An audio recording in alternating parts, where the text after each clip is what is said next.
Boa noite a todos, boa noite, Flávia, obrigada por você estar aqui com a gente. Boa noite. Boa noite. Eu me chamo Cristina, sou coordenadora de ensino do curso de graduação da FGV Direito Rio. É um prazer enorme ser convidada aqui para mediar essa live.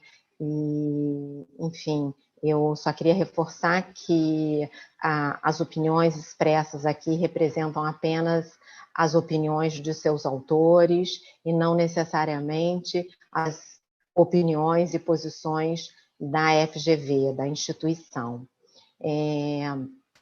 Flávia é psicóloga, com formação em psicanálise, é mestre em saúde mental, tem um projeto sensacional de apoio às pessoas com limites financeiros para acolhimento, né, das questões. E, Flávia, eu queria então passar a palavra para você, queria reforçar que as pessoas fizessem perguntas, quem tiver, né, pergunta para você, façam as perguntas, façam uso do link que está embaixo, né? E, enfim, abro para você falar e fazer sua exposição inicial e depois a gente volta para as perguntas. Obrigada, Cristina. É um prazer aqui ter essa parceria com a FGV, da gente falar um pouquinho, né, nesse momento tão difícil que está sendo a pandemia para todo mundo, não só para alunos, como para funcionários, como para a sociedade em geral, né? Acho importante a FGV ter esse cuidado, né, de se preocupar que, como está na nossa Constituição, né, principalmente a FGV ligada ao direito, como está na nossa Constituição, saúde é um direito de todos. E quando a gente fala de saúde, a gente fala de saúde de uma forma geral. Saúde tem 3 âmbitos, né? Tem o âmbito biológico, que é aquele que a gente herda, genes, tudo herdado dos nossos pais, dos nossos genitores e familiares. Tem o âmbito físico, que é a saúde física, né? Que a gente trata mais rapidamente, porque é aquilo que aparece, aquilo que a gente vê, que é conseguido ser detectado pelos médicos por exames, e a nossa saúde mental, que é a única que é sempre deixada um pouco de lado, não é dada tanta importância, né? Exatamente por se tratar de algo que não é visto, que não se consegue ver a olho nu. Né? E muitas vezes a gente acha que a gente consegue dar conta e nem sempre a gente vai conseguir dar conta.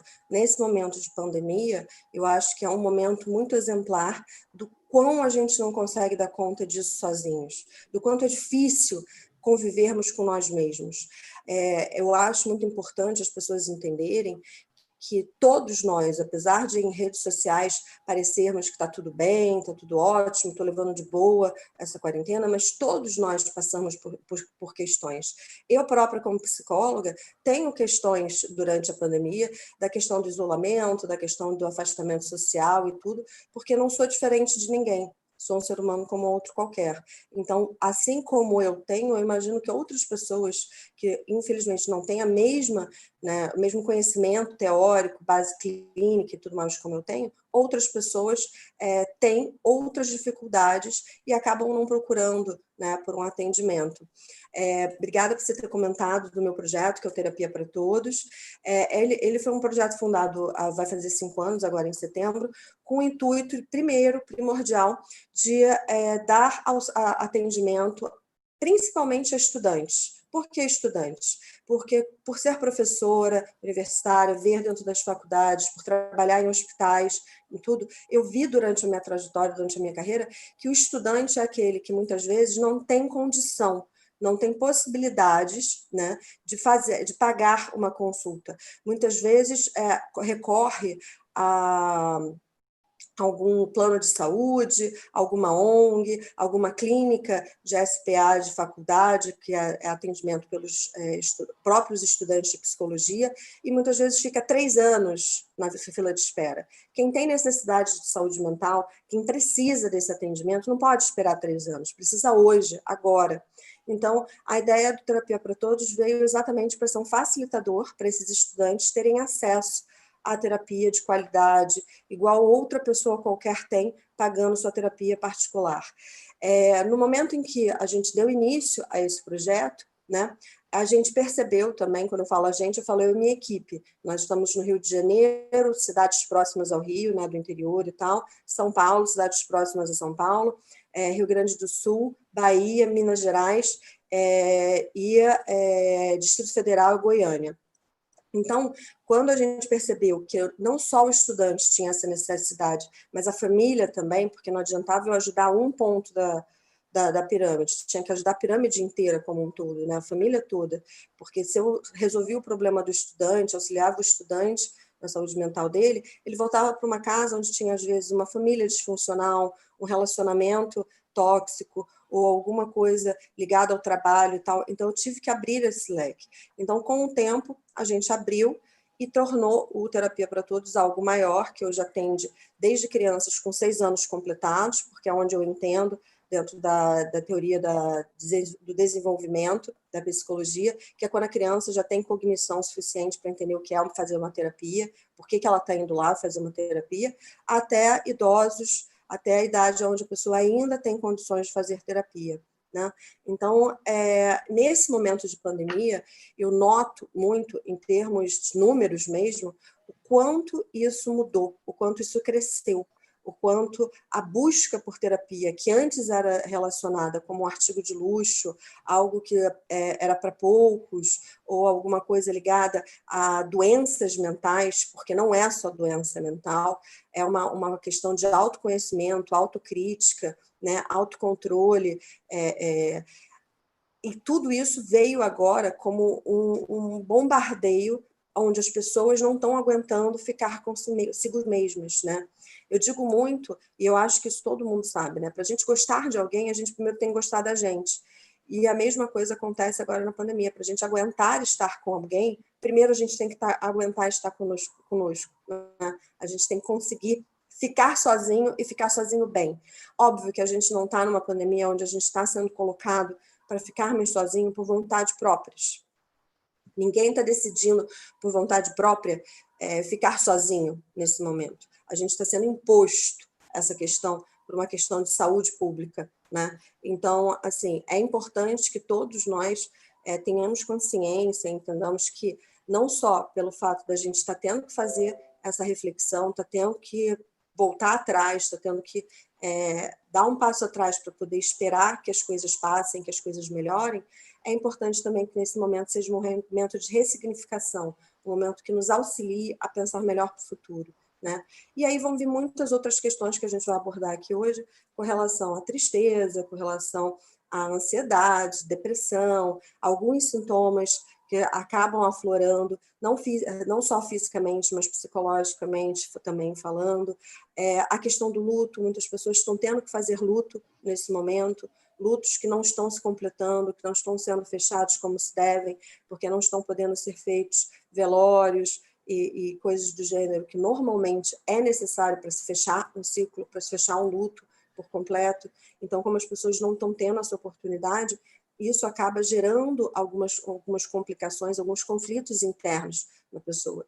E tem muita gente que não está se entendendo, que está começando a ter atritos com pessoas que não tinha, está com uma irritabilidade maior do que não era do seu usual. E a gente vai falar um pouquinho disso tudo aqui hoje, para poder pelo menos dar uma clareada, dar um parecer, né? Para que as pessoas possam se entender um pouco melhor e, se houver necessidade, buscar um auxílio, uma ajuda de alguma forma.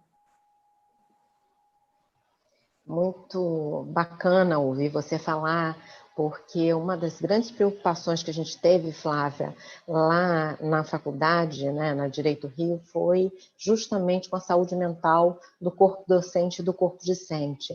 E essa realidade imposta trouxe muitas questões de ansiedade, por você ter que conviver com pessoas que você ama, mas nem sempre agem da mesma maneira que você, aí tem a ver com essa irritabilidade que você falou, né? Mas também uma angústia muito grande por lidar com alguma coisa que a gente conhece muito pouco. Então, muitos assim, eu acho que a gente aflorou um sentimento de suspensão do futuro, que a gente não sabe o que vai acontecer. Acho que isso muito mais no início do que agora. É como se a gente estivesse vivendo um presentismo, né? Um presente tão marcante que a gente não pudesse, por exemplo, projetar o futuro e, ao mesmo tempo, fazer alguma coisa agora. É como se a gente pudesse ser só espectador, né? Então, é assim, a gente está suspenso da história.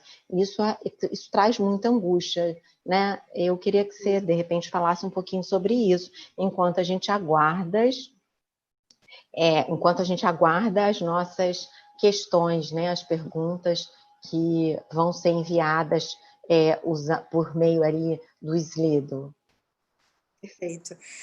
Acho muito legal você ter trazido a questão de como isso afeta não só os estudantes, mas também afeta professores, funcionários, coordenação, todo mundo, né? É importante que todos entendam que não é uma situação fácil, como eu falei, né, no início, é uma situação que afeta todos nós de formas diferentes. A gente, desde que somos pequenos, desde que a gente nasce, é importante lembrar que a gente não passa 24 horas com ninguém grudado a nós, atrelado a nós. Muitas vezes nossa mãe, o cuidador que seja, não seja mãe, seja um pai, seja quem for o cuidador, a gente, dentro da psicologia, a gente usa muito a palavra mãe, mas a mãe pode ser um cuidador, não importa o gênero, né? Então... A gente usa a mãe para dizer quem acolhe, né? É mais ou menos isso, porque há necessidade dessa preocupação de o cuidador ser quem acolhe o recém-nascido, o neném e tudo mais, né?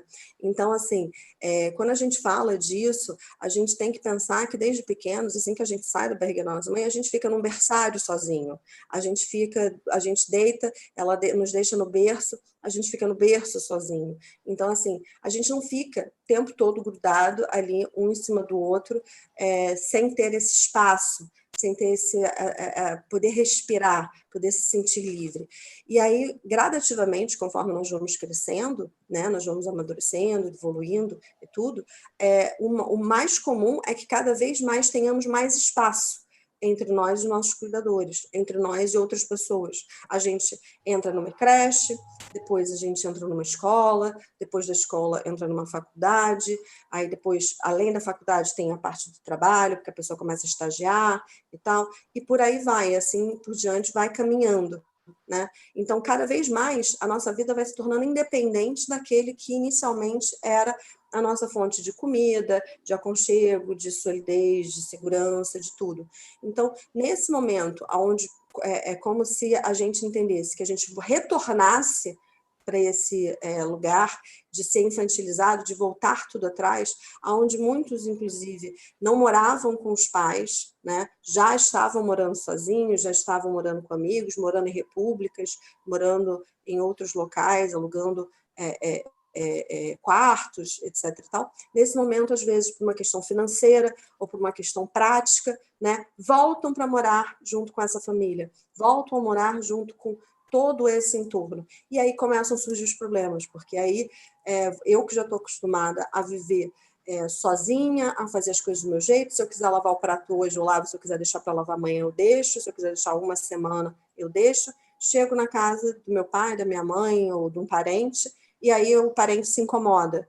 E aí começa um atrito, às vezes, por uma coisa pequena, por uma coisa que muitas vezes a gente pode dizer que é uma coisa ínfima, né? Uma coisa que é uma besteira, uma coisa inútil, que não deveria ter uma briga por causa daquilo. E aquilo se torna uma bola de neve, algo gigantesco, onde a gente não consegue sair desse looping. Porque hoje é o prato, amanhã é porque não arrumou a cama, depois é porque eu não estou conseguindo estudar, minha mãe está vendo que eu não estou estudando. Como assim você não está estudando? Você está sem fazer nada e não está estudando? Como é que você não vai estudar? Eu escuto isso muito no consultório, de alguns pacientes que estão passando por essa dificuldade. E que muitas vezes o que eu posso dizer para eles é assim, tente conversar com o seu parente, tente conversar com sua mãe, com seu pai, com quem quer que seja, e explique. Por mais que eu esteja sem fazer nada, estamos em um isolamento social, estamos em uma quarentena, estamos em uma pandemia, onde o momento não é normal. Então, é óbvio que eu não vou agir normalmente. eu não vou estudar normalmente, eu não vou ter cabeça para fazer as minhas atividades normalmente. Então, assim, para aqueles que estão preocupados, né, para aqueles que estão pensando, meu Deus, todo mundo está estudando, todo mundo está conseguindo acompanhar as aulas online, eu não estou, eu olho a aula online, o professor fica falando ali, e ele fala e não entra nada na minha cabeça, como é que eu vou fazer? Não se preocupe. Eu digo muito que esse ano que a gente está passando, o ano de 2020, não sabemos se vai ser 2021 também, mas o ano de 2020 é um ano que não deve ser importante o aprendizado teórico, porque é um ano de difícil entendimento, é um ano que a nossa mente, a nossa forma de raciocínio e tudo vai estar muito fragilizada pelas angústias, vai estar muito fragilizada pela tristeza, pela sensação de claustrofobia, de eu estar o tempo todo dentro de casa, de eu não poder sair, porque minha avó mora aqui, minha avó é grupo de risco, ou porque meu pai é grupo de risco, porque é diabético, ou o que quer que seja. Então, assim, eu me sinto cada vez mais preso, atrelado a tudo isso, né? Então, assim, nesse momento, o ideal é pensar de uma outra forma.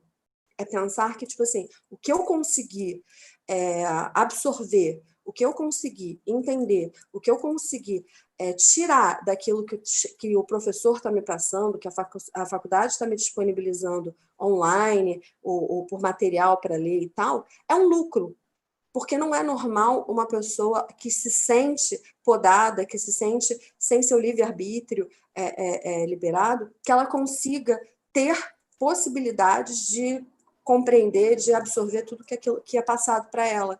Então, assim, quem conseguir, cara, que maravilha, que bom que você está conseguindo. Quem não está conseguindo, não é para se sentir mal, não deve se sentir fracassado, frustrado. Pelo contrário, tem que entender que está passando por um processo como milhões de pessoas no mundo, não é só no Brasil, não é só no Rio, milhões de pessoas no mundo estão passando pelo mesmo processo. Que isso significa o quê? Que não estamos conseguindo levar uma rotina adiante como antes, até mesmo porque não tem como ter uma rotina nesse momento. Nós não sabemos o dia de amanhã. Hoje, o Rio está começando a abrir as coisas. Há pouco tempo não estava, a gente não estava podendo sair, não estava podendo fazer exercício ao ar livre e tal. Hoje, outras cidades que antes estavam podendo, agora não estão mais, começam a entrar também em outro ciclo. Então, é muito importante que as pessoas entendam que tudo isso afeta o nosso psicológico. Como a gente se entende, como a gente se vê. O ser humano, né, é um animal, é um ser vivo, que ele projeta muito no futuro, ele faz planejamentos. Quem não planeja, no Natal eu vou visitar não sei quem, não sei aonde, no Réveillon eu vou para a festa tal, não sei o quê. Isso já começa a fazer, às vezes, do começo do ano para poder juntar o dinheiro e tudo mais. Ninguém sabe como vai ser. Então, é um momento de muita incerteza, de tudo muito instável, de muita insegurança, insegurança nos estudos, insegurança no trabalho, insegurança dentro de casa, nos relacionamentos. O índice, né, de separações, de divórcios, aumentou absurdamente.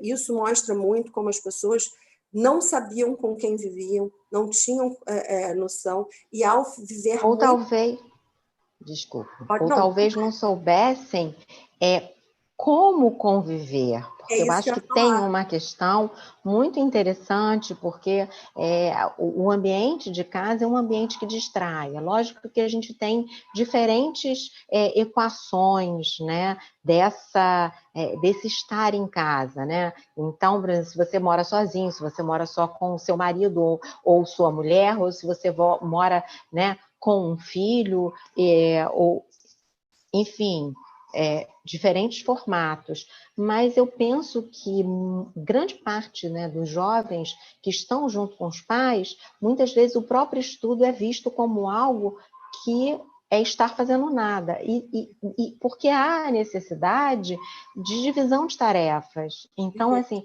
eu acho que é um momento muito, muito especial para a gente investir no diálogo, né? Como que a gente faz isso dentro de casa?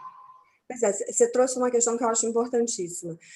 Essa questão que eu estava falando sobre o aumento do índice, né, de divórcios, separações e tal, de conflitos internos, conflitos, famílias que se tornam tóxicas, que antes não eram tóxicas, se tornam tóxicas, para quem convive, né?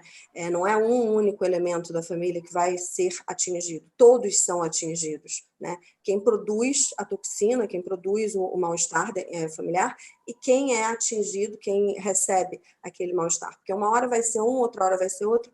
Não existe só a mãe, só o pai, só o tio é que produz. Não, todos nós produzimos, né? Independente de quem seja. E muito é isso, como você falou, a questão de saber conviver com o outro, saber conviver com aquele que está ali e como que eu vou conviver com aquele. Porque antes eu convivia, mas como eu tinha meu trabalho, como eu tinha minha faculdade, como eu tinha outras tarefas, tinha meu namoro, tinha outras coisas, meus amigos, né? A questão social também, de poder sair, de ir e vir e tudo mais, eu não tinha necessidade tão grande de conviver com essas pessoas diretamente, né? Eu tinha a possibilidade de fazer o que eu queria fazer, ir e vir quando eu quisesse, e na hora que me sobrasse um tempo que eu quisesse, eu estava naquela família, estava inserido naquela família.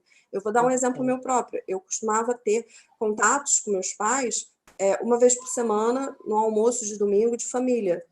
Hoje em dia, minha mãe e meu pai são grupos de risco, né? Então, assim, eu não tenho tanto contato, não tenho os vistos toda semana, falo com eles mais do que falava antigamente por telefone, mas é alguma coisa que mudou a nossa rotina. E que, por falar mais, os conflitos acontecem mais vezes, com mais frequência. É por uma besteira, é por uma palavra mal colocada, é por um pensamento. O importante respondendo à tua pergunta, como lidar com tudo isso, é entender que se eu estou irritada, você também vai estar irritada. E que se a minha irritação transbordar a ponto de eu ser agressiva numa resposta atravessada, numa maneira de falar, numa única palavra, gente, é importante dizer que às vezes é uma única palavra que faz a diferença. Você vai se sentir agredida porque você está tão irritada quanto eu estou. Você está tão incomodada de estarmos presas no mesmo ambiente quanto eu estou. Então, assim, é difícil? É muito difícil. Tem que haver muito autocontrole. Flávio, é verdade. Eu vou te interromper porque eu acho que a gente tem muito tempo ainda para explorar tudo isso e, assim, é um bate-papo. Eu estou adorando estar aqui, tá? Eu imagino que as pessoas também. E eu tenho uma pergunta aqui, eu já tenho duas perguntas aqui encadeadas. Eu vou te fazer a primeira, depois eu faço a segunda. A primeira pergunta é do Matheus, e ele pergunta assim: que tipo de estratégias podemos adotar para lidar com a ansiedade naqueles momentos em que há uma grande quantidade de demandas que aparecem, que parecem nos sufocar durante a pandemia? Né? Como lidar com tantas demandas? Porque eu acho que tem isso também, né? Acho importante, Cris, a gente levar em consideração que as pessoas entraram nessa pandemia com um pensamento errado, um pensamento do tipo assim, já que eu não vou trabalhar, não vou estudar, a faculdade ainda está resolvendo se vai ser online, como é que vai ser, não sei o quê, eu tenho que ser muito produtivo. Não, nós não temos que ser produtivo numa pandemia, porque não é um momento comum, onde eu estou de férias, sem fazer nada em casa, e estou ótimo, se eu quiser eu vou à praia, se eu não quiser eu não vou, se eu quiser eu vou fazer alguma outra Também coisa. não é Não, isso. a gente não tem que ser produtivo nesse momento. É normal não ser produtivo nesse momento. Como eu estava falando, né, a questão do absorver o conhecimento, de absorver aquilo que o professor passa. Outras demandas acontecem porque, às vezes, a gente vive numa casa ou num ambiente onde a gente tem uma pessoa que pode, por exemplo, vir uma vez na semana para fazer a faxina, arrumar as coisas, passar uma roupa, e nesse momento agora não tem mais essa pessoa, então serei eu que farei a faxina, que vou lavar a roupa, que vou lavar banheiro, que vou limpar a casa, varrer, não sei o quê. Então, assim, a quantidade de demandas vai vir não só da faculdade, né, dos meus interesses acadêmicos, dos meus interesses profissionais, porque quem está estagiando às vezes continuou tendo demanda do estágio também, mas vai vir uma outra demanda que não existia antes, que é a demanda familiar, que é a demanda de interagir com a família, de viver em grupo, né, viver naquele ciclo onde eu vou ter que contribuir também. Não adianta que não é só minha mãe, minha tia, minha avó que vai varrer a casa, que vai tudo. Eu também terei que fazer minha parte. Foi como você pontuou de forma fantástica, é a divisão de tarefas. E ao dividir tarefas, o que eu posso contribuir, o que eu estou disposto a fazer, por essa família, por esse grupo, porque muitas vezes não é nem uma família, às vezes são amigos que moram juntos, né, e tal. Até onde eu estou a fim de me propor, né? Eu estou vendo que o outro não está conseguindo fazer, que ele está com sintomas depressivos mais fortes, que ele está com sintomas de ansiedade muito pertinentes. O que eu posso fazer para ajudar? Uma palavra que eu posso falar, algo que eu posso indicar, o que eu posso fazer junto com ele, que eu posso me propor a fazer, para poder diminuir essa demanda. Porque a principal demanda não é a demanda material, não é aquela demanda que vem uma lista e que nós temos que seguir à risca a lista. A principal demanda, nesse momento, é a nossa demanda psíquica, porque ela é uma cobrança interna. Nós já somos cobrados pela sociedade, somos cobrados pelos nossos pais, somos cobrados pela nossa faculdade, somos cobrados pelo nosso trabalho, mas quem cobra mais do que tudo, nós mesmos, somos nós. Eu me cobro mais do que qualquer outra pessoa possa vir a me cobrar. Eu me cobro de estar bem, eu me cobro de ser produtiva, eu me cobro de entregar as coisas, um trabalho, um relatório para o estágio, ler um livro que eu preciso ler para fazer uma prova que vai ser online na faculdade. Eu me cobro, porque eu não estou conseguindo, eu não estou dando conta disso. E é importante, nesse momento, ter calma. Às vezes você vai ler 3, 4 páginas e vai terminar a 4ª página, vai olhar e falar assim, gente, eu não entendi nada do que eu li. E vai ter que voltar tudo de novo e ler tudo novamente. Principalmente, eu acho que é interessante a gente estar diretamente falando aqui hoje com a FGV Direito Rio, né? Porque direito é muita leitura, é muita coisa, é código, é muita coisa para você ler e você frisar aquilo. Não é tão simples. Então, às vezes, é importante que vocês tenham calma, tenham paciência, porque hoje talvez eu não esteja bem para ler. Hoje, talvez, se eu ler 20 vezes a mesma página, não vai entrar nenhuma palavra na minha cabeça. Mas se eu esperar amanhã, talvez amanhã isso possa entrar. Talvez amanhã eu esteja melhor. Pode falar. Não, pode terminar. Talvez amanhã eu esteja melhor comigo mesma, eu acorde com humor melhor, eu acorde me sentindo melhor e consiga sentar, fazer um estudo, ler, escrever uma peça, fazer alguma coisa de uma forma muito mais saudável do que eu faria hoje. Então, muitas vezes, eu vou dar um exemplo de uma fala de uma paciente minha que eu achei sensacional no início da pandemia. Ela estava sofrendo muito com as demandas do trabalho, né? E com as demandas próprias dela com relação à casa, marido e tudo mais. E aí ela virou um dia para mim na terapia e falou assim, eu me dei ao luxo de amanhã, ela faz terapia numa quinta, de amanhã, sexta-feira, fazer um monte de nada. E aí você pensa, o que é um monte de nada? Um monte de nada é nada. Então eu virei rir para ela e falei assim, mas o que seria o seu monte de nada? O que é o monte de nada para você? Aí ela, um monte de nada, Flávia. Eu vou fazer o que me dá na telha. Eu já desisti, eu não estou conseguindo produzir, eu tenho que fazer um monte de coisa para o trabalho, mas se eu não me der esse espaço, se eu não me der esse tempo, eu não vou conseguir entregar o que eu tenho para entregar no prazo. Então, amanhã eu resolvi fazer que eu vou fazer nada.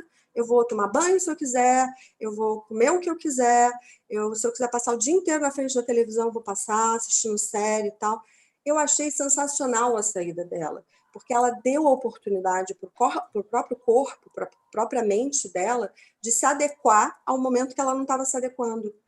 Quanto mais ela forçasse, pior era, porque mais ela não conseguia entregar e mais cobrança psíquica ela tinha, do tipo, não estou fazendo, não estou entregando, não estou agindo. E aí, como é que eu faço? Como é que eu vou lidar com isso? A gente não está só com a FGV Direito Rio.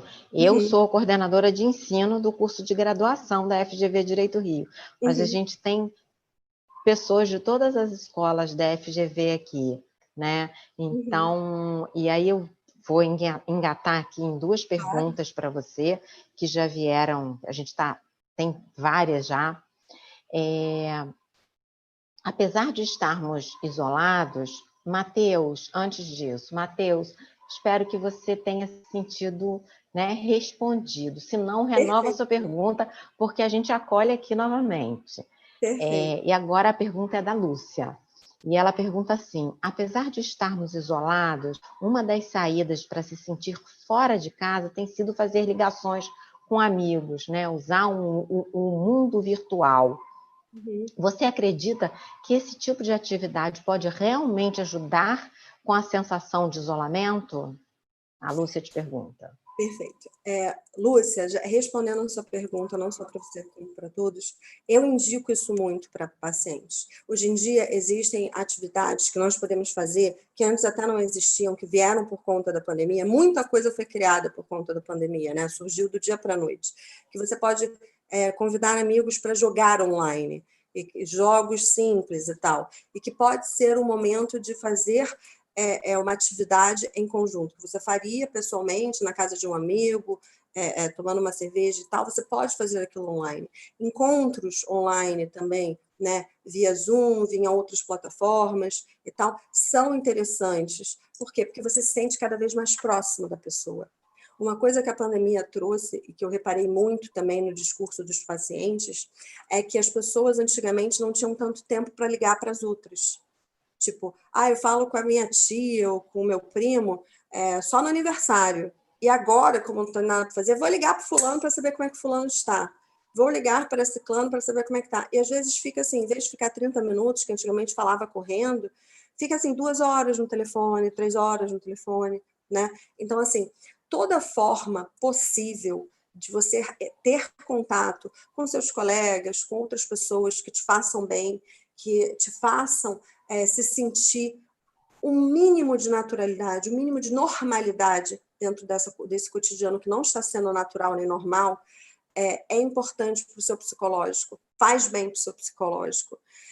Se sentir útil, se sentir, poxa, liguei para uma tia minha que mora sozinha e tal, não sei o que, ela queria, é uma pessoa que não tem quase com quem conversar, mas ela ficou horas falando, às vezes até eu achei chato, mas assim, foi uma coisa, uma empatia que eu tive com essa pessoa, de poder ouvir o que ela tinha para dizer, já que ela tinha um monte de coisa e não tem para quem falar. Olha como essa pessoa se sentiu bem, olha que legal fazer isso. É importante também a gente entender que muitos estarão em posições de que não vão conseguir procurar. E que se a gente não procurar, o outro não vai procurar, porque está travado, está sem mobilidade. Então fica aquela coisa, não vou ligar para o fulano porque o fulano não me liga. Então, assim, não existe isso nesse momento. Se você está afim, se você quer manter seu ciclo ativo, quer conversar, isso vai fazer bem para o seu psicológico. Falar besteira, não falar nada de, sabe, não fazer debates políticos, religiosos, coisas do gênero, porque não vai resolver muita coisa. Mas conversar sobre besteira, pô, você viu o meme de não sei de onde, você viu que engraçado que foi não sei o quê, vamos assistir.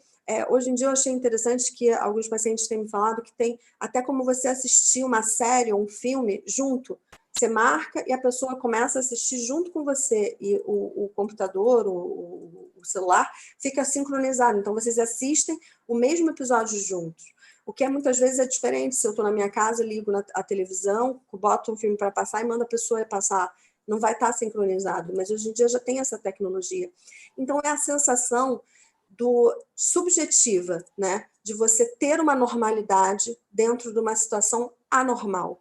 É tentar conviver, né, dentro dessa anormalidade que a gente está vivendo, todos nós estamos vivendo, de uma forma normal, de uma forma como se isso não me impedisse de muita coisa, né? Se privando, estou me privando de encontrar, de dar um abraço no meu amigo, na minha amiga, no meu namorado, ou quem quer que seja, mas eu pelo menos estou tendo contato com essa pessoa, sei que ela está bem, mas que posso bater um papo com ela a qualquer hora. Flávia, a gente tem uma pergunta aqui da Vanessa para você agora, sobre o projeto. Como conseguir apoio do projeto Terapia para Todos? São consultas online? Como funciona? Perfeito. Vanessa, respondendo você, a gente tem 2 modalidades, online e presencial. Nesse momento, em algumas localidades, não existe a possibilidade de ser presencial por conta da pandemia. Antigamente ainda tinha, mas hoje em dia praticamente todas as localidades estão escassas, a gente não está uma questão pelo paciente, por salvaguardar a saúde do paciente, mas também pela saúde do psicólogo, porque imagina que é um entra e sai no consultório o dia inteiro, então não é uma coisa muito fácil, né? Não dá para você higienizar um consultório inteiro entre um paciente e outro. Então, nesse momento específico, quase todas as consultas estão sendo online. Uma ou outra, dependendo da localidade, vai ser presencial. Mas o nosso normal é que as consultas sejam presenciais. Para se inscrever, você entra no site, que está aqui no panfleto. Basta entrar lá, vai ter inscrição, você vai botar seu nome, vai botar sua idade, vai botar seu telefone, seu e-mail, e vai escolher 2 bairros, independente nesse momento de estar sendo atendimento presencial. Você vai escolher 2 bairros que ficam próximos à sua casa, ou que ficam próximos ao seu trabalho, como você preferir.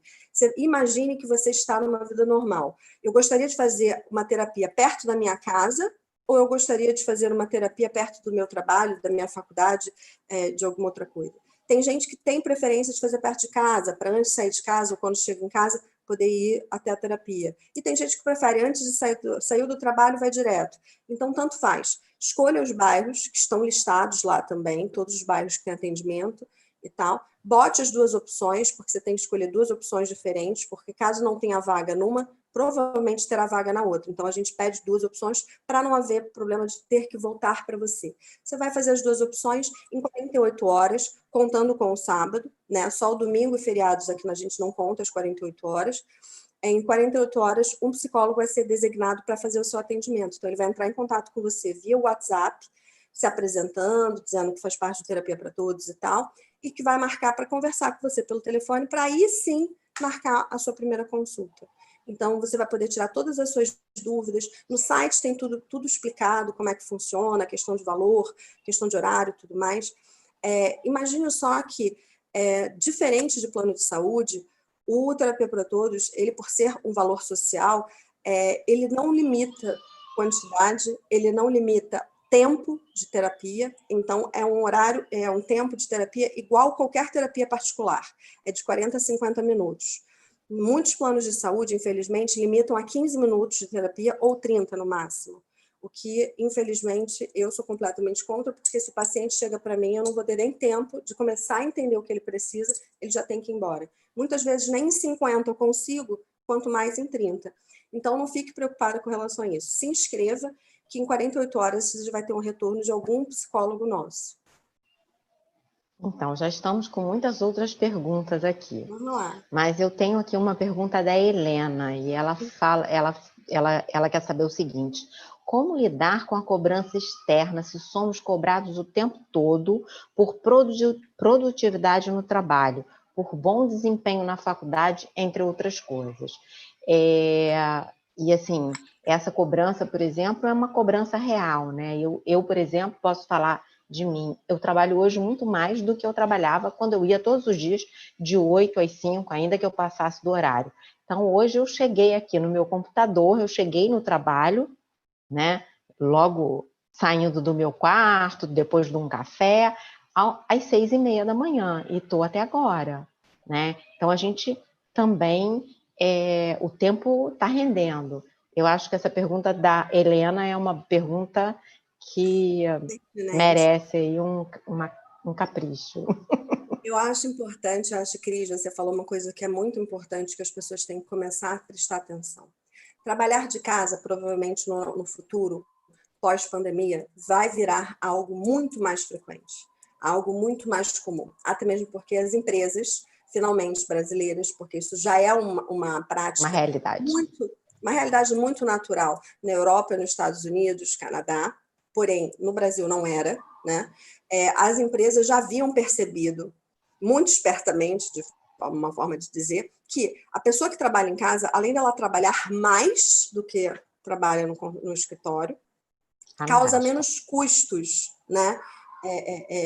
A empresa de uma forma geral. Então, assim, é importante a gente entender que qualquer instituição, qualquer empresa, qualquer faculdade, se a gente está fazendo remotamente, a gente vai ter muito mais, vai ter a produção muito mais acelerada, exacerbada, do que se a gente estivesse no ambiente corporativo. Por quê? Porque no ambiente corporativo, por vez ou outra, você vai levantar, você vai até a mesa de um colega, você vai chamar um colega para ir almoçar com você, você vai tomar um café, vai dar uma relaxada. Em casa, você não vai fazer isso. Em casa, você vai ficar numa coisa entrando em cima da outra e não vai parar. E aí, quando você vê, é igual com o exemplo que você deu, você começou às 6:30 da manhã, você já está meia-noite, você ainda está ali, você não se tocou que horas são. Então, assim, é importante dizer que a gente, dentro de casa, a gente também tem que ter uma rotina, um limite. A gente tem que nos impor limites do tipo, vou trabalhar, meu horário é de tal a tal, ok, eu vou ficar ali bonitinho, vou tirar minha hora do almoço bonitinha e tal. Nem que seja para almoçar. Em casa a gente almoça às vezes muito mais rápido, né? Porque às vezes já deixou a comida pronta do dia anterior, alguma coisa.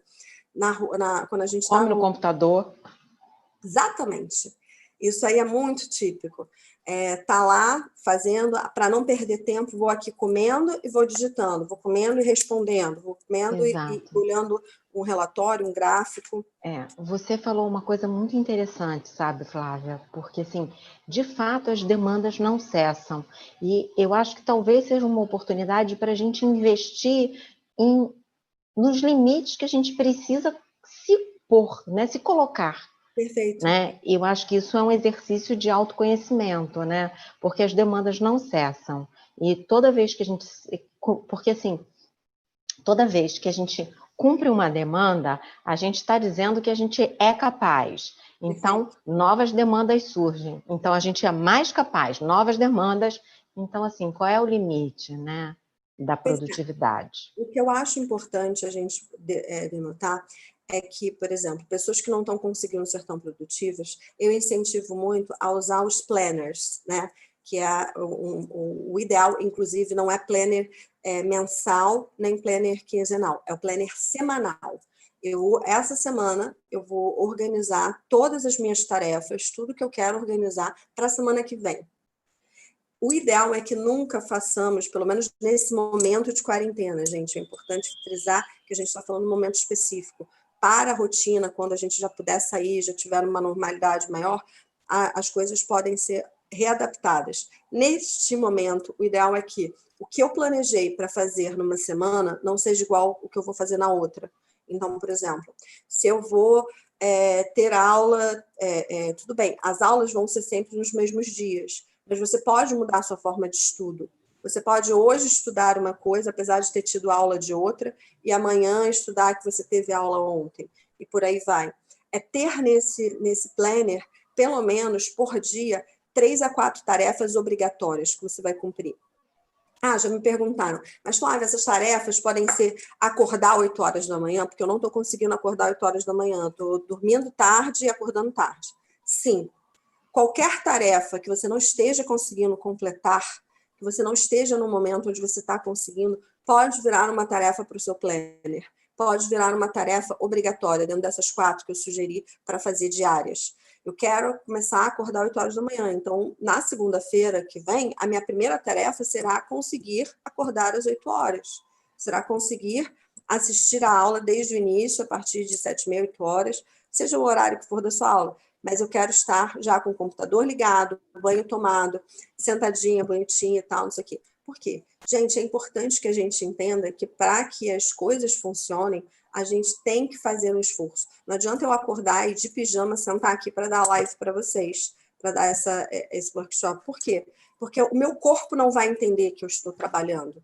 Meu corpo não vai entender que eu estou fazendo uma atividade onde eu preciso que o cérebro funcione de uma forma lógica, de uma forma pausada, de uma forma consequência. Então, qual é o normal? O normal não seria eu acordar, tomar meu banho, ir para o consultório, tomar café e ir para o consultório?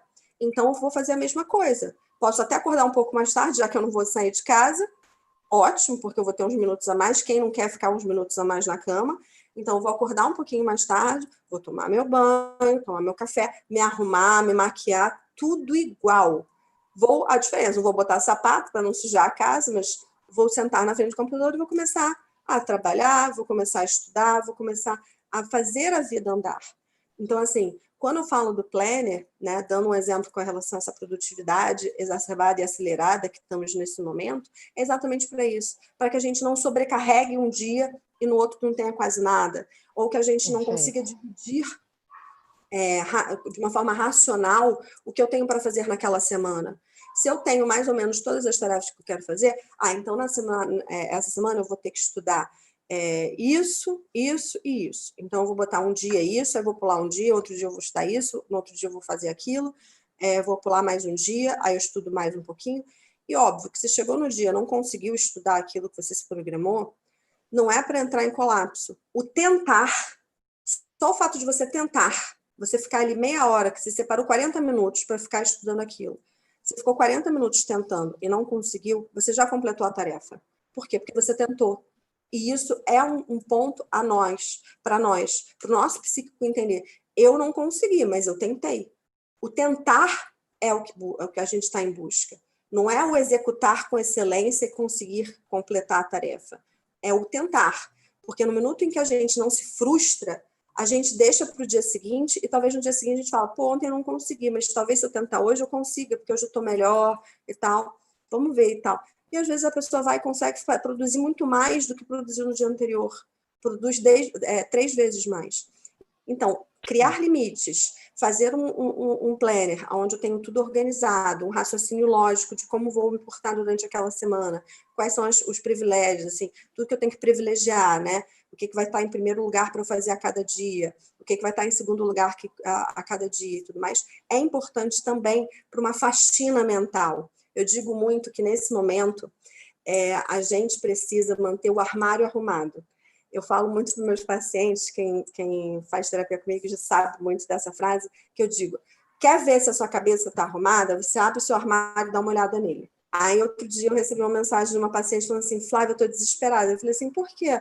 Aí ela, porque eu consegui arrumar o armário do meu filho, mas eu abri o meu, estou com vergonha. Então, significa que a minha cabeça está uma desordem. Eu falei, que ótimo que você percebeu isso. Então, vamos trazer isso para a terapia, vamos trabalhar isso. Então, assim, gente, quer fazer a cabeça estar bem? É você reparar se seu armário, o seu ambiente de estudo e tudo mais Não está está organizado. caótico. Perfeito. Exatamente.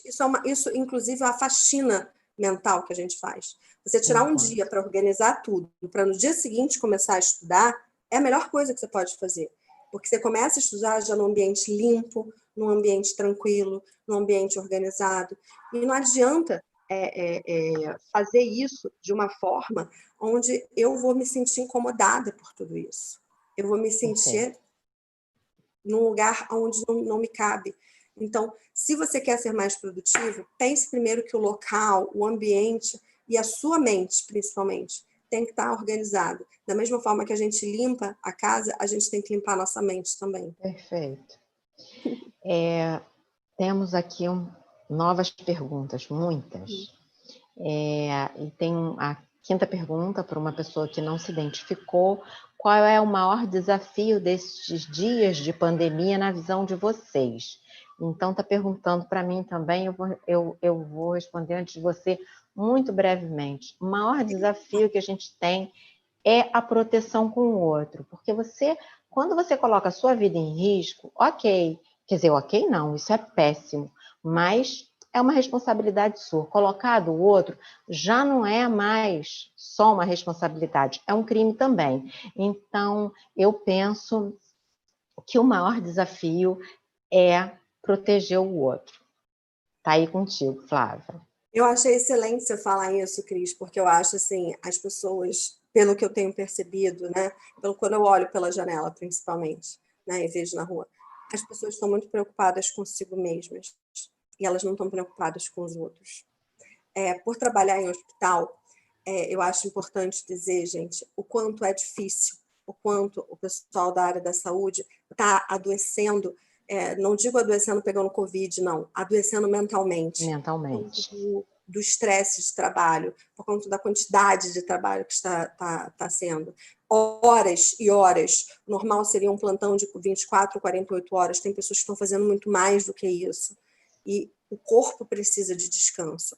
Os profissionais da saúde, a gente diz nossos heróis de branco, os nossos heróis de branco anônimos, né? Porque não conhecemos todos e tal.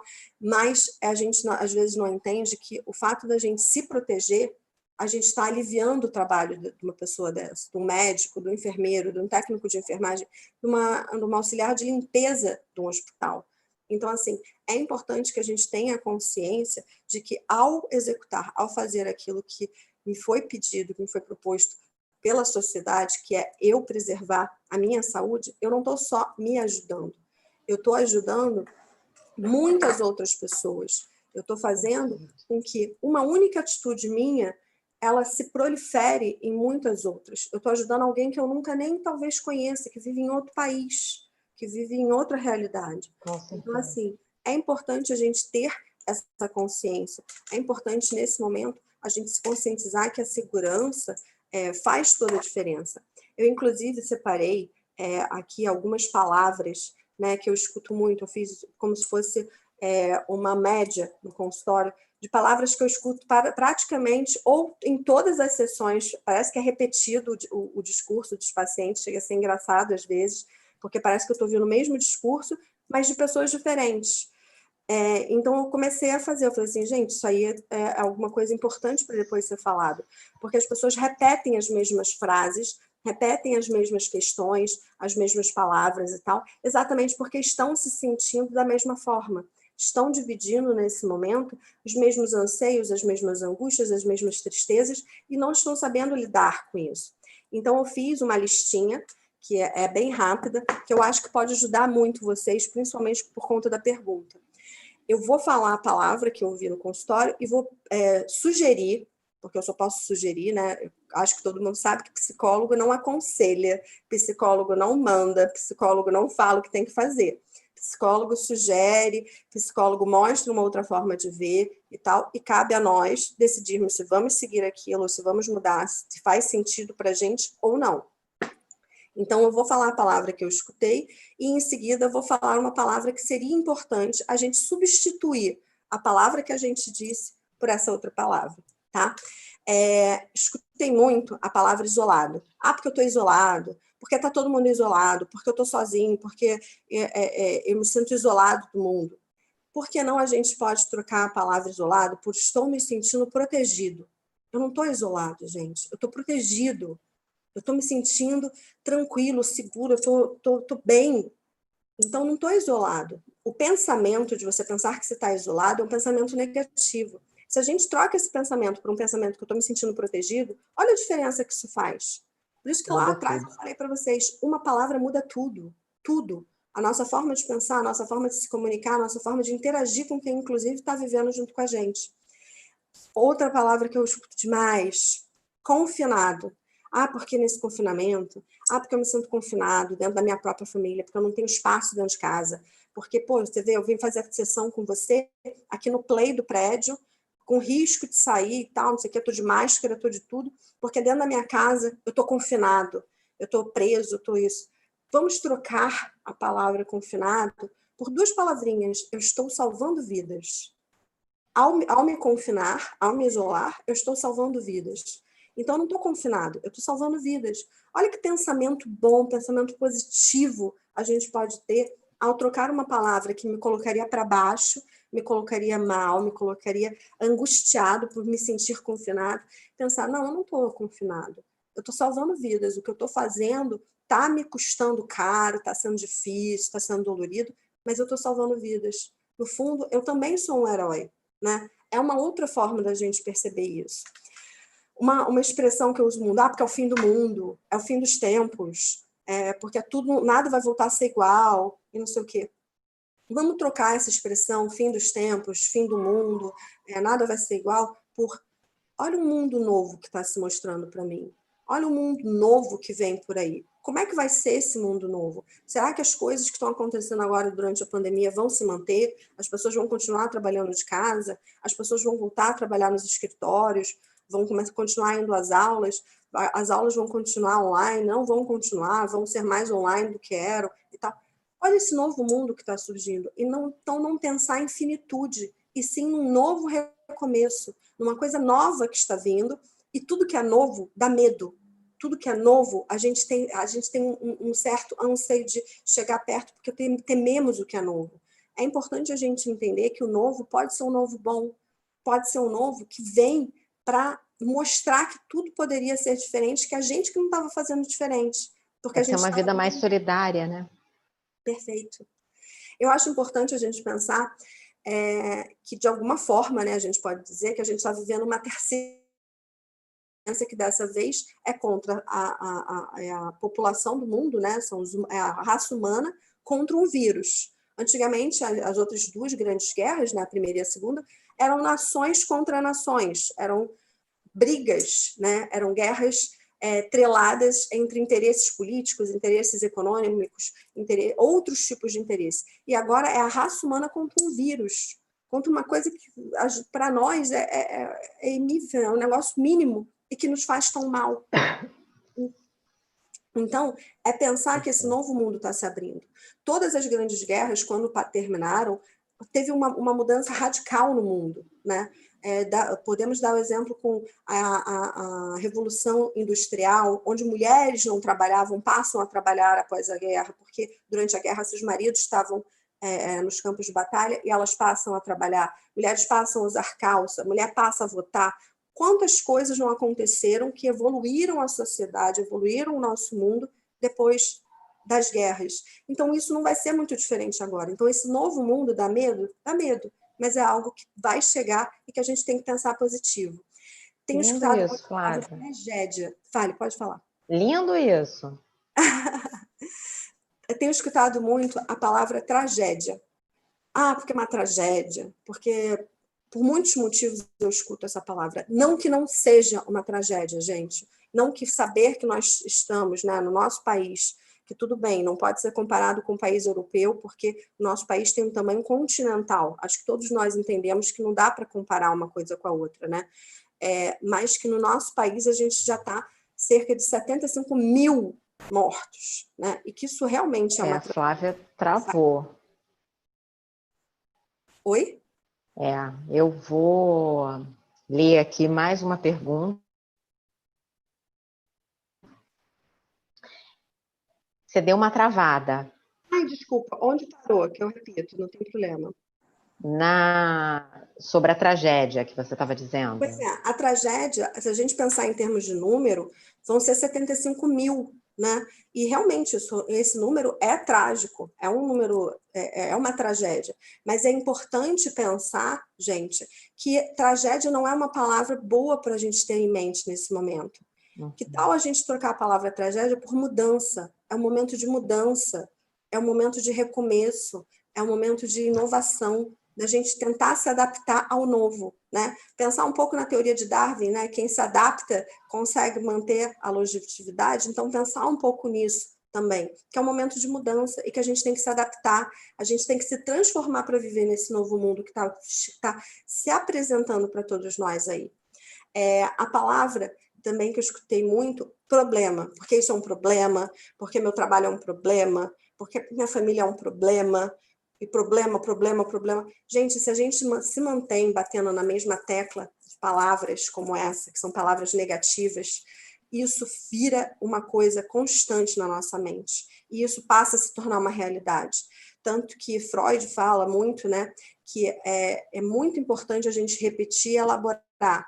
Só que, ao recordar, repetir e elaborar, que é um dos textos mais famosos dele, ele explica que, quando a gente repete, aquilo se torna uma verdade.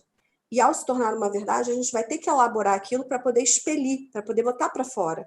Então, é importante que essas palavras que eu estou sugerindo para vocês substituírem, vocês não entendam como algo ruim por completo. É importante que a gente sinta, mas que a gente coloque para fora, que aquilo não fique sendo remoído. Então, quando a gente fala problema, que tal, em vez de falar que isso é um problema, isso é uma oportunidade. Isso é uma oportunidade de eu gerar uma mudança na minha vida. Isso é uma oportunidade de eu buscar um trabalho melhor. Isso é uma oportunidade para eu, antes que não estava estudando nas coxas, agora vou estudar mais, com mais afinco, com mais diretriz, com mais organização mental, com mais organização de estudos, né? E as 3 últimas palavras são as que eu acho mais importantes, que eu ouvi muito, que é medo, e que eu sugiro muito, que quem tem pensado muito, porque eu estou com medo, é pensar que a gente tem que ter confiança nesse momento. Que a gente vai ter medo, mas a gente tem que ter confiança. Que uma vacina vai sair, que as coisas vão melhorar, que as coisas vão começar, o nosso índice, né, de mortalidade diária vai começar a decrescer, vai começar a cair e tal. Então, que a gente tem que pensar de uma forma positiva. Ter medo é bom também, porque ter medo nos faz evitar o perigo. Porém, ter medo o tempo todo não é bom, porque ele nos traz angústia, tristeza, ansiedade ao extremo, né? Então, mudar a palavra medo por confiança. Mudar a palavra solidão. tenho escutado demais, porque é uma solidão, porque essa solidão, por autoconhecimento, eu estou tendo a oportunidade de, nesse momento isolado, nesse momento de solidão, me conhecer, me perceber o que eu gosto, o que eu não gosto, como é que eu me sinto, como é que eu sou, será que eu sou tão frágil quanto eu estou parecendo? Eu acho que me achava tão forte, não me vejo mais. É um momento de autoconhecimento, de autorreflexão. E, por último, a palavra tédio. Porque é um tédio, é um saco, é monótono, não sei o que, eu não aguento mais, porque me sufoca, não sei o que. Seja criativo. Troque a palavra tédio por criatividade. Seja criativo. Pense, se isso está tudo chato, está tudo um porre, porque eu estou fazendo sempre igual, vou fazer diferente. Vou mudar, vou transformar a minha forma de encarar esse momento, né? Isso é uma sugestão para todos vocês, gente. Eu separei essas palavras porque eu acho importante transmitir pensamentos positivos, pensamentos que podem evoluir, que a gente pode transformar, do que pensamentos o tempo todo negativos. Quem só pensa de forma negativa vai, de fato, entrar num buraco e ficar cada vez envergando cada vez mais. Então, quis passar essa ideia para vocês. Eu acho que essa sugestão é um ensinamento, é uma oportunidade muito grande, porque assim, é muito legal e de fato tem tudo a ver, assim, são muito ressonantes, né? Eu acho, para esse momento. Eu vou continuar com as nossas perguntas, que já são muitas e a gente já está com 2/3 do nosso tempo cumprido, né? Vamos lá. 2/3 do tempo, 2/3 cumpridos. Então, e os professores? Anônimo também. E os professores, como devem se adaptar em relação ao modo de educar durante a pandemia? Digo por experiência própria, né? Porque dou aula também. Então, assim, gente, para quem não estava acostumado com tecnologia, de dar aula online, de fazer essas coisas, realmente é um desafio, é complicado você se adaptar, você preparar uma aula que você não vai estar ali vendo o aluno levantar a mão e perguntar. Muitas vezes, quando você está na frente de uma sala de aula, você percebe quando o aluno perde o interesse, ele se desvia do assunto, sai fora, e aí você está perdendo um pouco o controle da atenção. Então, o que você tem que fazer para voltar a puxar a atenção daquele aluno? Na internet você não vai conseguir fazer isso, né? Você vai ter que agir de uma forma imaginando o que está acontecendo do outro lado, imaginando como o teu aluno está se portando, imaginando que de vez em quando você vai ter que dar uma quebrada na aula para poder resgatar aquele aluno que estava indo e foi, né? Então, assim, é importante, é uma das técnicas que eu uso, né, e tal, de você ir mantendo a aula, né, o cronograma certinho que você se programou, os slides, o que for que você fez e tudo, a forma de raciocínio que você pensou, mas de vez em quando dá uma quebrada nisso.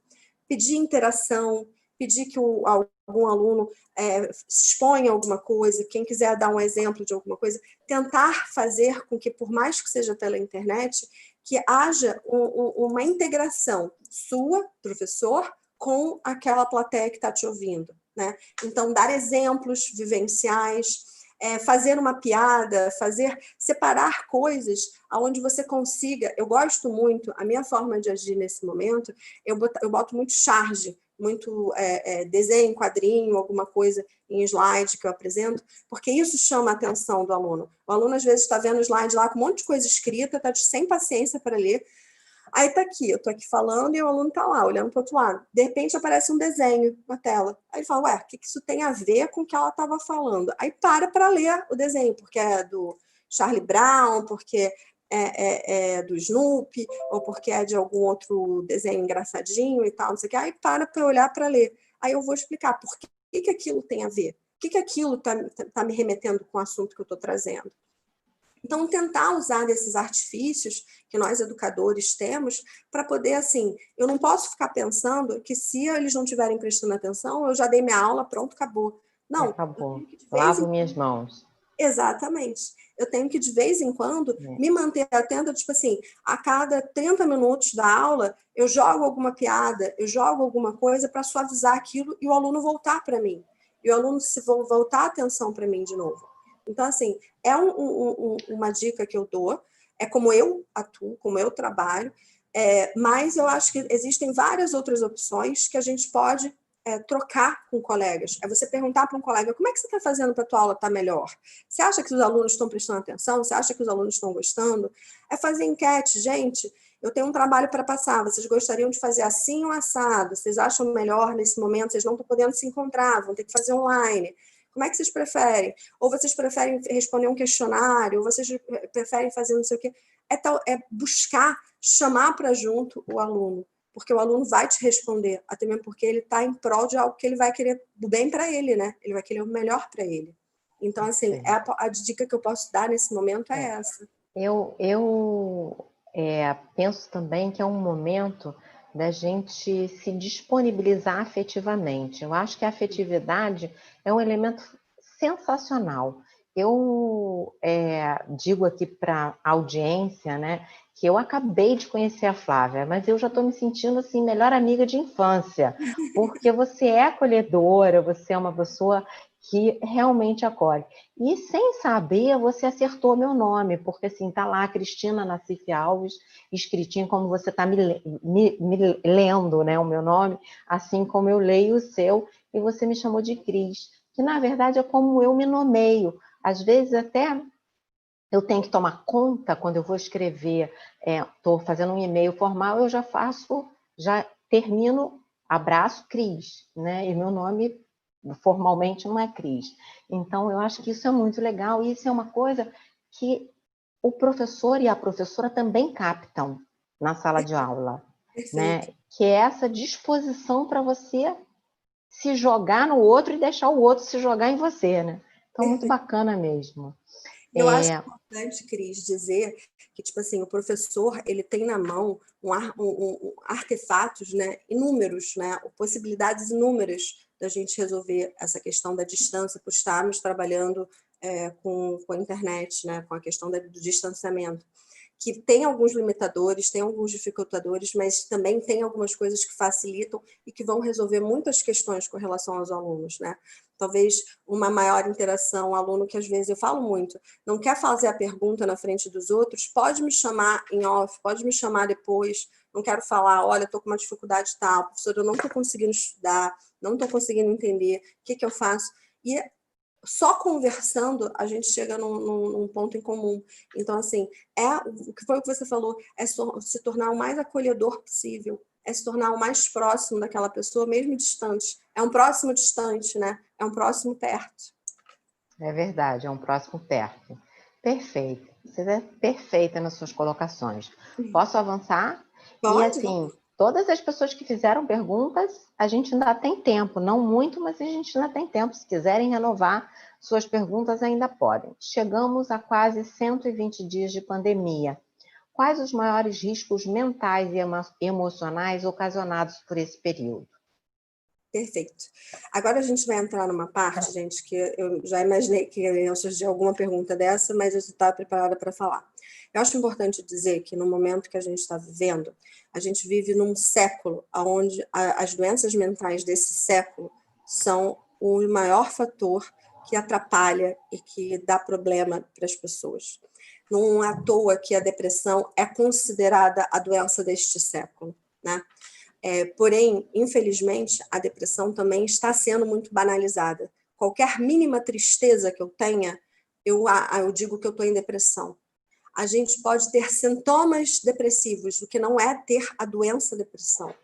Eu ter sintomas depressivos significa que, em algum momento, eu estou apresentando este ou aquele sintoma que a depressão me causa. Mas isso não significa eu ter a doença por completo. Para ter a doença, você tem que passar por esses sintomas todos os dias, durante algum tempo considerável, para ser considerado ter a doença, né? E nesse momento de pandemia, muitas vezes nós estamos passando por muitos dias com alguns sintomas, e mesmo assim não temos depressão, a gente tem sintomas depressivos, né?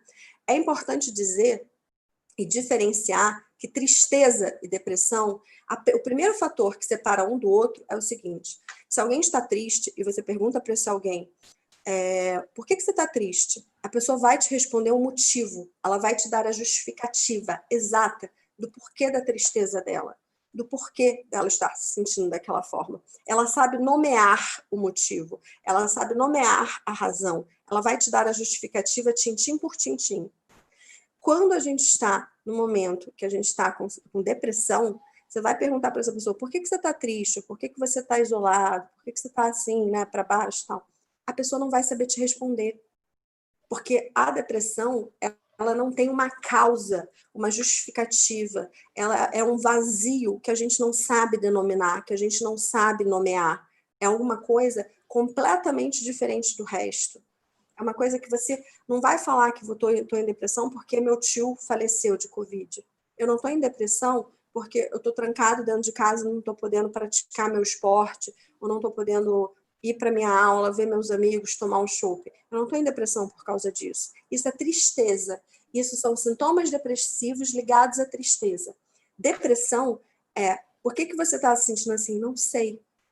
Eu não tenho vontade de nada. Eu não tenho vontade de rir nem de chorar. Eu não tenho vontade de nada. A pessoa fica quase apática. É importante também dizer que pessoas depressivas, pessoas que têm a depressão, nem sempre vão estar pelos cantos chorando, nem sempre vão estar pelos cantos demonstrando os sintomas. Muitas vezes vão querer esconder a ponto de limitar que quem esteja ao seu redor perceba que ela está daquela forma.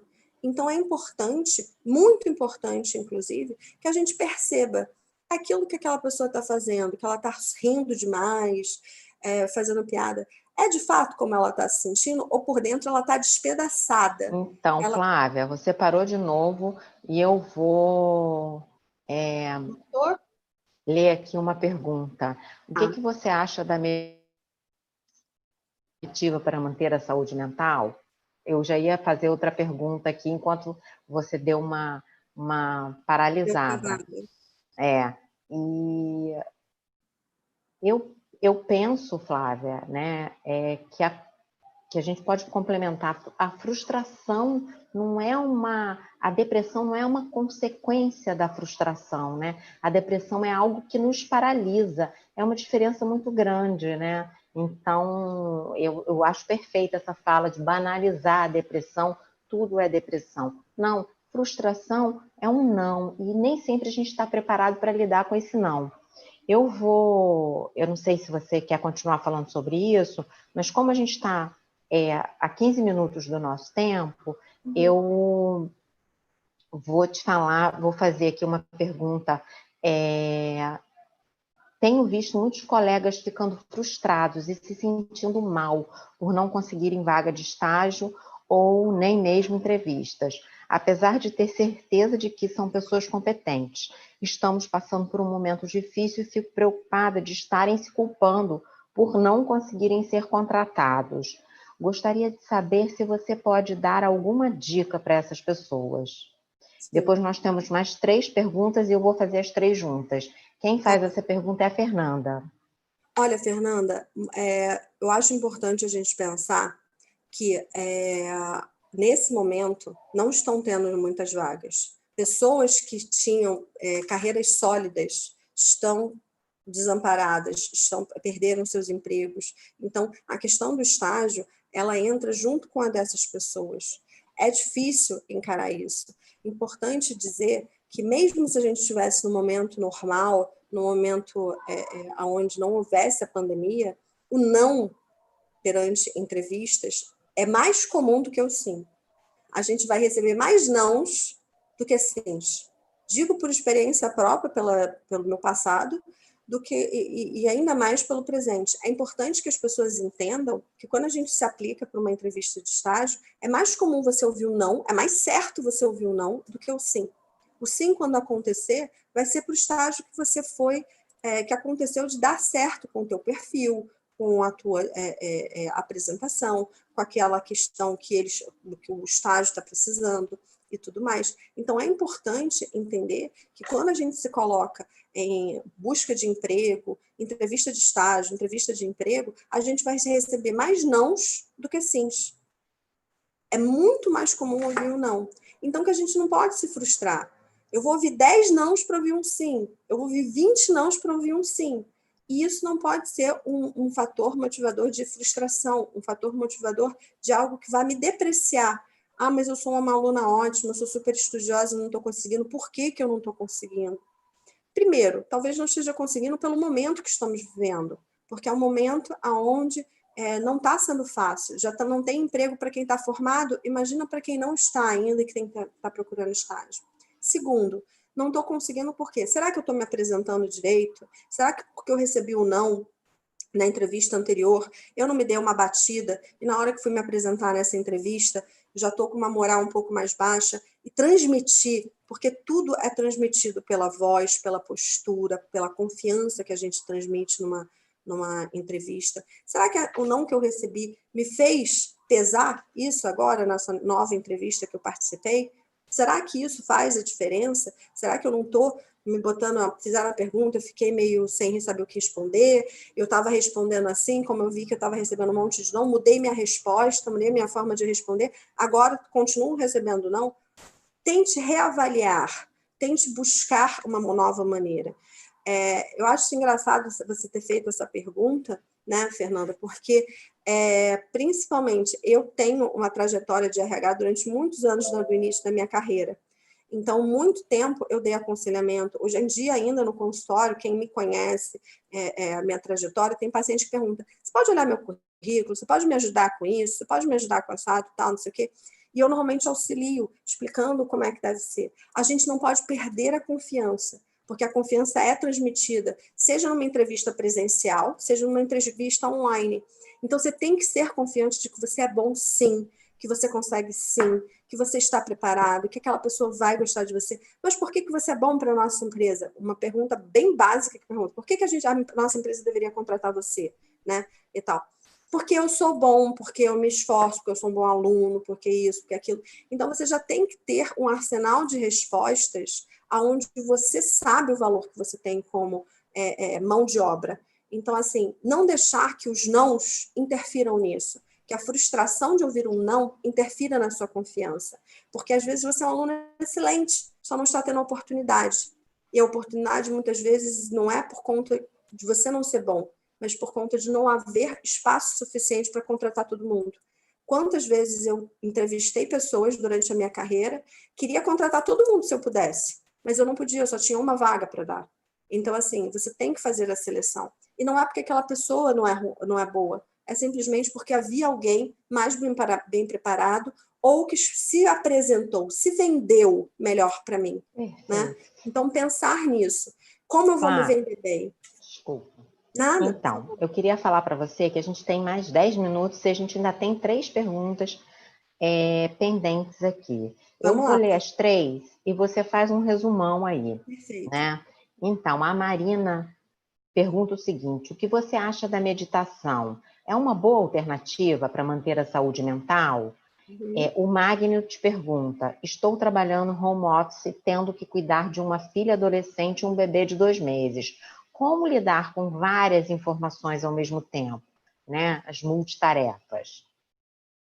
E o Rodolfo, por fim, toca numa questão absolutamente sensível que vale a pena a gente falar aqui. Infelizmente, uma das principais consequências da pandemia é o falecimento de entes queridos. Como lidar com o luto em um período atípico como esse? Perfeito. Vamos lá. Primeiro, qual o nome da primeira pessoa que você falou que foi uma menina? Foi a Marina. Marina, meditação, eu incentivo muito os pacientes a fazerem meditação. Mas nem todo mundo vai conseguir fazer meditação. Eu vou dar um exemplo simples. Se eu for fazer meditação, vai dar ruim. Eu não consigo fazer meditação, eu não sou uma pessoa tranquila o suficiente para fazer meditação. Eu trabalho muito, estou muito agitada. Nesse momento de pandemia, estou trabalhando mais do que o normal, porque é muito paciente, às vezes, tendo crise. Então, meditação, para mim, não funciona. Então, a gente tem que saber o que funciona para a gente e o que não funciona. Testar é uma coisa que eu acho que vale muito a pena, porque ninguém sabe se gosta de algo sem testar, sem provar, né? Então, assim, se você gostaria de testar para ver se a meditação vai funcionar com você, acho excelente. Existem meditações que são guiadas, né? Que é uma pessoa falando e que você vai sendo guiado pelo aquele comentário, você vai sendo guiado por tudo aquilo. Então, a meditação pode ser um recurso, sim, para manter a sua saúde mental tranquila.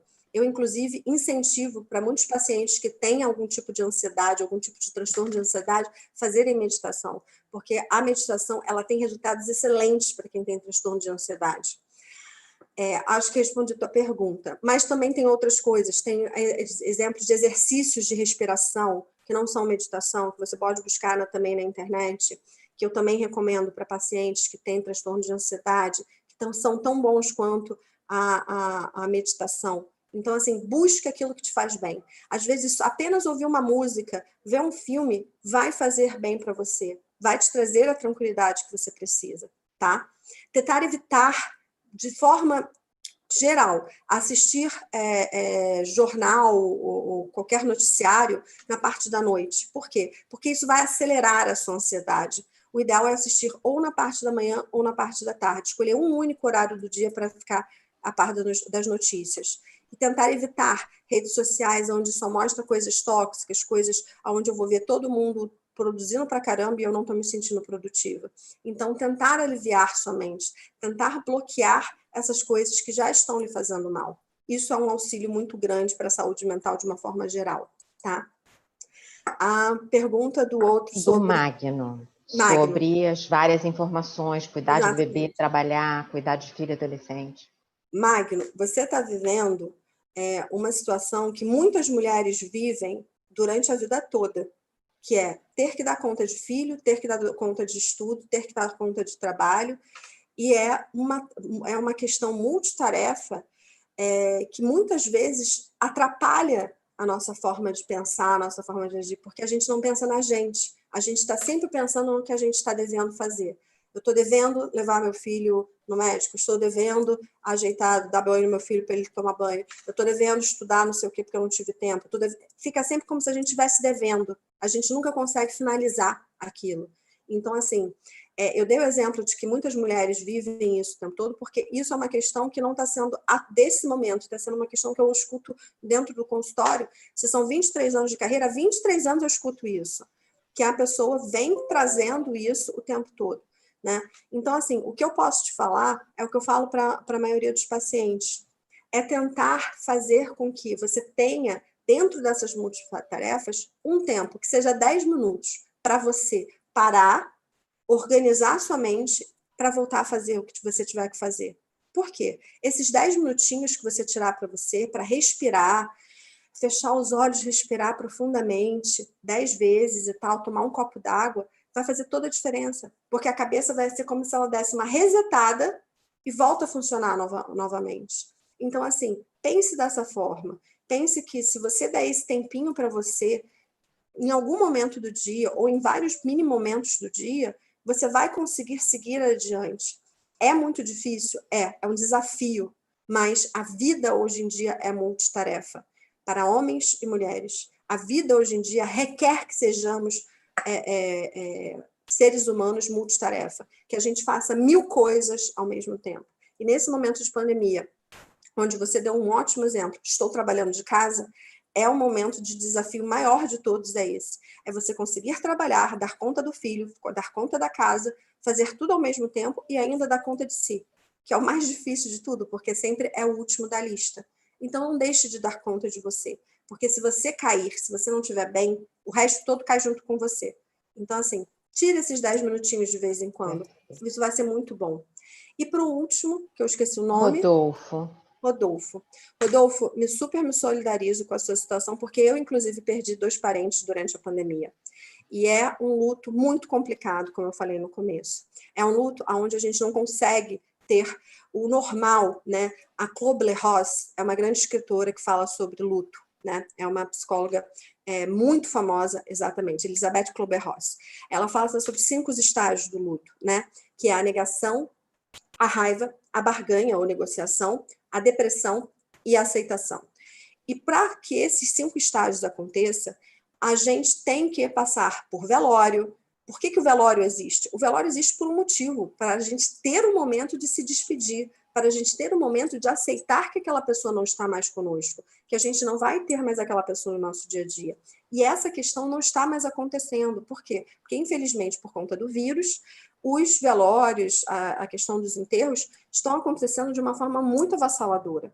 Dou um exemplo meu próprio, que foi minha tia, que perdeu o marido, de mais de 65 anos de casados. ela não conseguiu rezar um Pai Nosso enquanto o marido estava sendo enterrado. O marido foi Isso enterrado acontece, em menos... Imagina que rezar um Pai Nosso não demora nem 5 minutos. E ela, ao começar a rezar o Pai Nosso, já tinha acabado ali.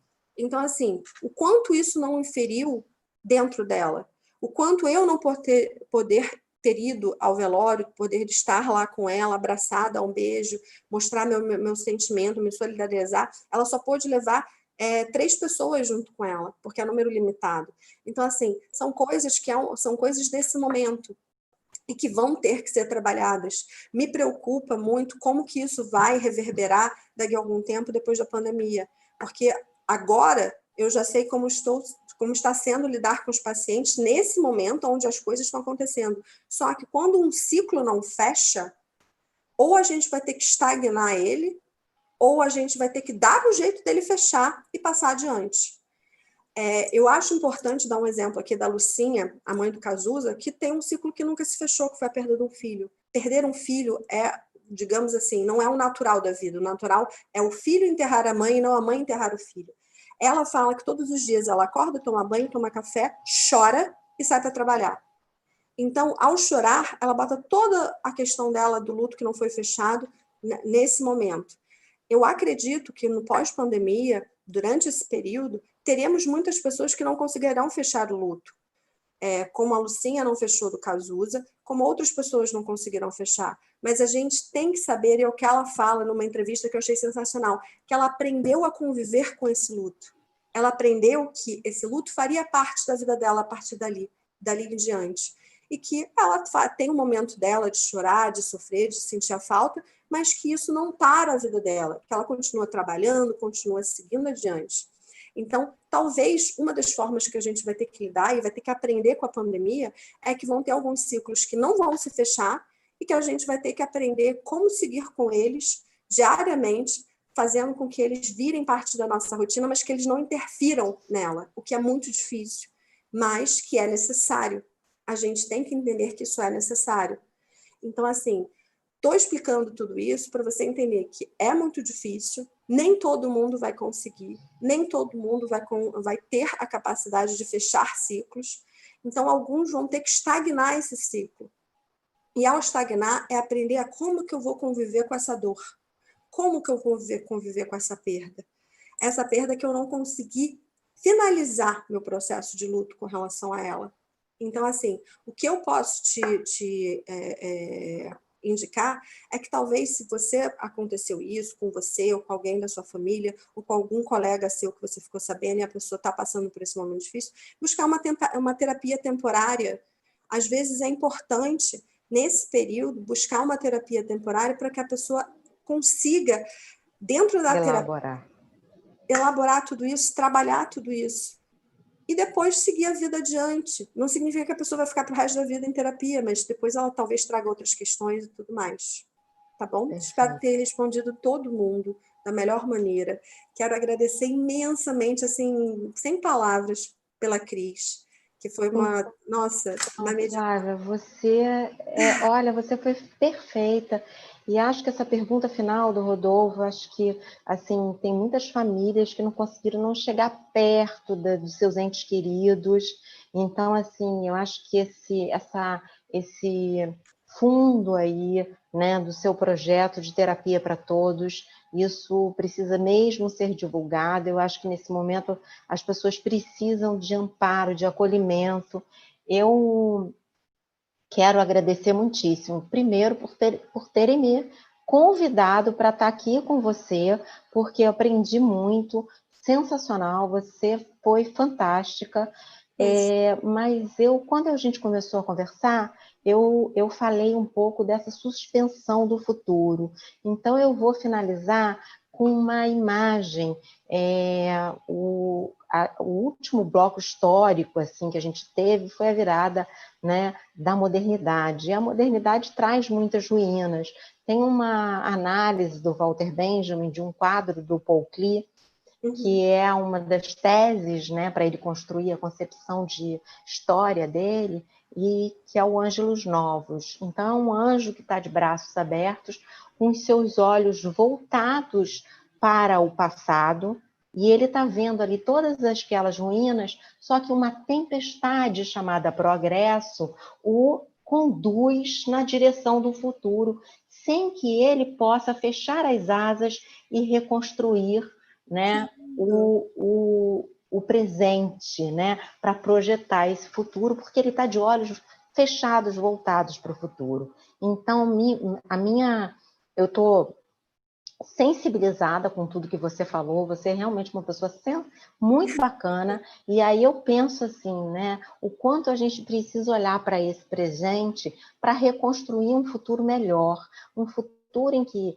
o luto, as angústias, né, a depressão, o medo, tudo aquilo que nos paralisa, né, não seja uma tempestade que nos empurre para o futuro que a gente não conhece, mas que a gente tenha sanidade, conhecimento, sabedoria, afetividade para reconstruir e construir um mundo melhor, né? Que a gente está merecendo. Você falou tudo. Eu acho que assim, o principal, gente, é a gente pensar que isso tudo vai ter uma hora que vai acabar. A gente só não sabe que horas vai acabar, mas vai acabar.